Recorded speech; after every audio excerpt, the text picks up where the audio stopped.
આ પેલું ગોંડલ વાળું તો એવું છે કે કહેવત છે ને કે ગયે थे मुजरा बंद करवाने लेकिन पैसों की खनक सुन के खुद ही नाचने लगे। પછી રૂપિયા મળે તો સમાજનું જે થવું એ થાય, આપણે સમાધાન કરો। અને ગણેશભાઈ પાસે શીખવું જોઈએ કે એવિડન્સને ડિસ્ટ્રોય કઈ રીતે કરાય, સાક્ષીઓને મેનિપ્યુલેટ કઈ રીતે કરાય।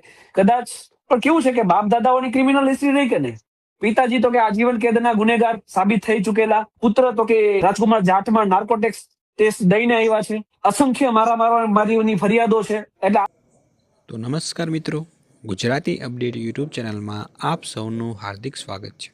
તો મિત્રો, થોડા દિવસો અગાઉ રાજુ સોલંકી અને ગણેશ ગોંડલ આ બંને વચ્ચે જે અગાઉ વિવાદ હતો તે વિવાદનો અંત આવી ગયો છે અને બંને વચ્ચે સમાધાન થઈ ગયું છે। તો મિત્રો, આ સમાધાનને લઈને મેહુલ બોગરાએ શું કીધું તે ચાલો વિડીયોમાં આપણે જોઈએ।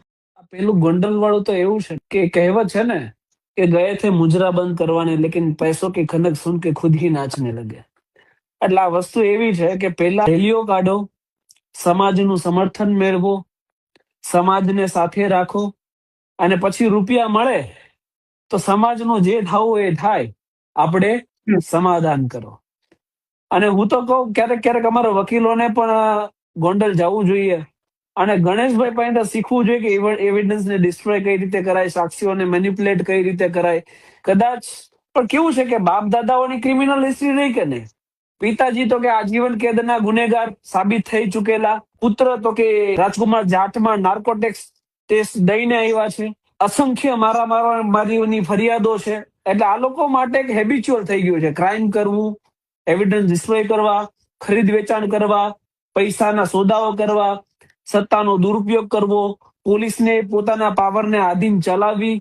એટલે આવું બધું આ પહેલેથી કરતા આવ્યા છે।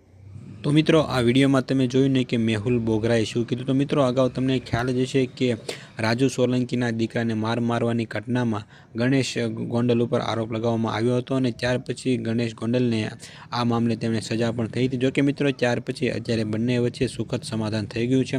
તો મિત્રો, આ મામલે આજે જે ગણેશ ગોંડલના જન્મદિવસ નિમિત્તે ખાસ રાજુ સોલંકીએ તેમના જન્મદિવસની ઉજવણીમાં એમણે ખાસ ઉપસ્થિતિ આપી હતી।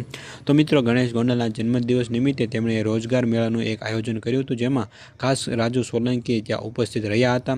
તો મિત્રો, તમારું આ વિડીયો વિશે શું કહેવું છે એ તમે કોમેન્ટમાં અમને જરૂરથી જણાવજો। અને આ વિડીયો જો તમને પસંદ આવ્યો હોય તો વિડીયોને એક લાઇક કરી દેજો અને સાથે સાથે ચેનલને સબસ્ક્રાઈબ પણ જરૂરથી કરી દેજો।